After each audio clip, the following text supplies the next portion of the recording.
Let me introduce Donny Deutsch, top advertising executive, host of CNBC's The Big Idea, and Marvet Britto runs her own public relations agency. Good morning to both of you. We're both here. You're laughing it up watching this tape. It's funny until it isn't funny, though. When do you cross the line between, you make a mistake and something more nefarious?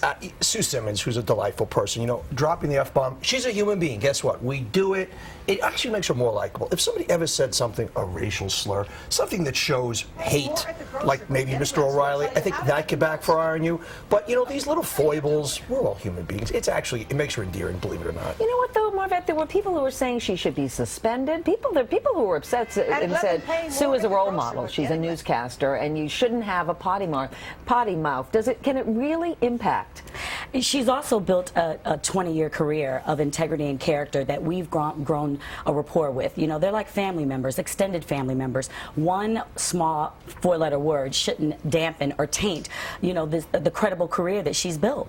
Is it part of this whole notion of like YouTube and these video sharing sources where you see it over and over and over, so people have the perception she didn't say it once by mistake, she says it constantly? Well, there's a flip side to that. There's almost a numbness now. The bad news for when you do make a mistake is it's seen a million times. The good news is we're almost desensitized because we're so used to seeing everything at this point that what shocks us anymore? Maybe 15, 20 years ago, that would have been a much bigger deal. Today, with what we see on YouTube, with what we see in this 24/7 videotape world, who cares?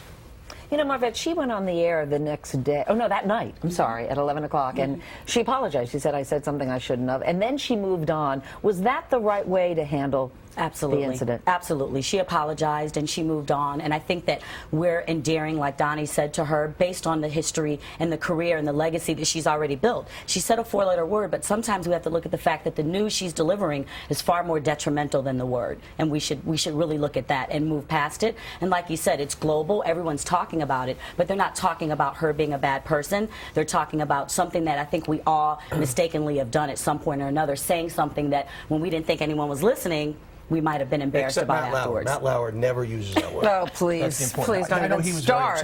But there's also the expression, there's no such thing as bad press. I agree.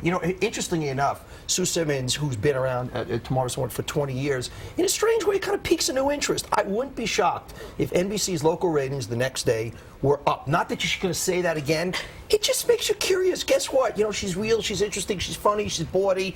Actually, it will be a blessing for them. But you got to know when to stop. You got to know when not to cross the line, too. It can't be, we've seen years, people say racial things. We saw there was an old weatherman in New York, Tex Antoine, where coming off a story about rape, he said something horrific like, just lay back and enjoy it. Done, he was gone as well he should have been. There's a difference between just a human slip and something that shows anger or hatred or a real human flaw. All right, Donny, Marvet, thanks very much.